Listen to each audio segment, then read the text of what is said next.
দণ্ডি কাটা সম্পূর্ণরূপে বন্ধ রয়েছে। ফেরিঘাটের যে সমস্ত চোখে একান্ত অনুরোধ, আপনারা নতুন করে আর কোনো দণ্ডি কাটতে দেবেন না।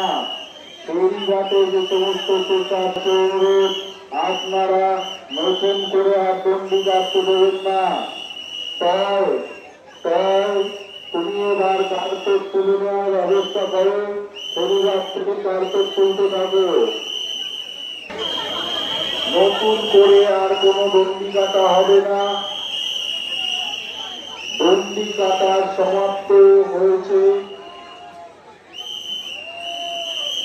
আবার সামনের বছর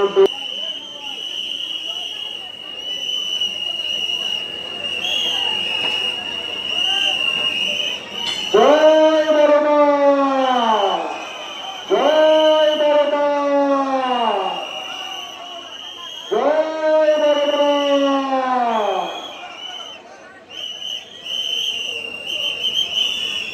তাই